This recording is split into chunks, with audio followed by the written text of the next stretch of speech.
Faly miarabantsika tsirairay avindray tsy tia alarobia maraina fa dia amby 20 volana septambra ity.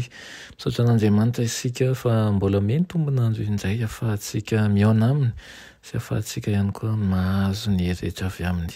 Alohan'ny hidirantsika ny amin'ny mofonainana io dia vavaka isika. Andriamanitra itsarin-dezan-danitra tolotra ianao ny deriny lasa ny asa sy ny voninahitra. Misaotra anao izay fa mbola nomena an'izao tombo-potoana izao indray fanay mandray ny fahasoavanao dia mangataka aminao izay mba hiasanao mandrakariva amin'ny fiainana tsirairay avy. Amin'ny anaran'i Jesosy, amen.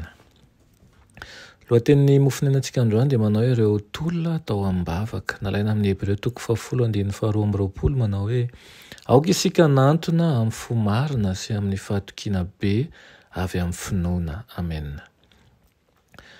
Tsy mety hisy ny vavaka tena izy raha tsy eo ny finoana tena marina. Raha tsy amin'ny finoana hozy izy dia tsy misy azo atao azahoana sitraka aminy. Ny vavaka sy ny finoana izany no sandry amina ny fanahy ny sorok'ilay fitiavana tsy mihita fetra sy amikirana ihany koa ny tanàn'ilay hery izay tsy mety lany.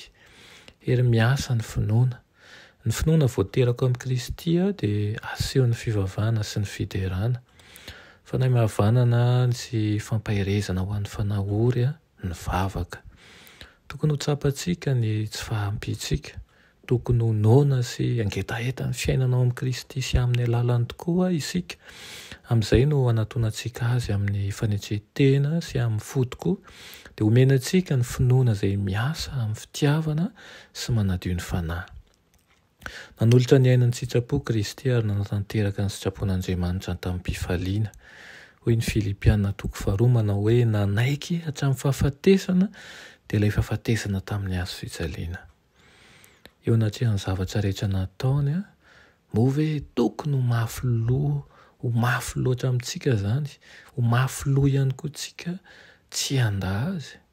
Moa hoe isika hitan-kemotra ka tsy handray anjara amin'ny fijalian'i Kristy. Tokony hanenika ny fontsika ny fankasitrahana sy ny fitiavana eo amin'ny ampisaintsainana izay nataonao antsika ary tokony handositra ny fitiavan-tena sy ny fahotana rehetra isika. Inona ny adidy ho lavin'ny fo tsy ho tanterahana eo ambany hery miasa mangina ny fitiavan'Andriamanitra sy Kristy. Andeha isika hifandray amin'Andriamanitra amin'ny fankatoavana mandahan-tena sy mahafohy tena ary mitarika ao amin'ny fankatoavana ny sitrapo sy ampifaliana mandrakariva ny finoanan'i Kristy. Maty hanavitra anao amin'ny faharatsiana rehetra izy mba hanadiovana anao manokana mba ho azy izay mazoto amin'ny asa tsara. Tokony ho tonga lafatra ny fanaovantsika ny sitrapon'Andriamanitra amin'ny fisainana sy ny teny ary ny asa. Ary izao no tsarovy an'io manao hoe ireo izay manadio ny fanahiny tamin'ny alalan'ny fankatoavana ny fahamarinana ihany no ahazo ny lanitra. Irina tokoa ianao mba ao anatin'izany sokajin'olona izany. Ary hitombo finoana sy hitombo fahalalana sy fitahianan'Andriamanitra. Ka na miozongozona raha izao rehetra izao ianao kosa dia toetra mandrakariva amin'ny finoanan'i Kristy. Amen. Anay tsara indrindra mbola misaotra anao zahay ny amin'izany teninao izany. Mangataka aminao izay Tompo ny mba hiasan'ny fanainao masina mandrakariva ao am-ponay ka tsy hanongo tena ny amin'izao fiainana izao izahay fa hibanjina ny ilay lanitra vaovao sy ilay tany vaovao izay atolotra ho anay. Amin'ny anaran'i Jesosy, amen.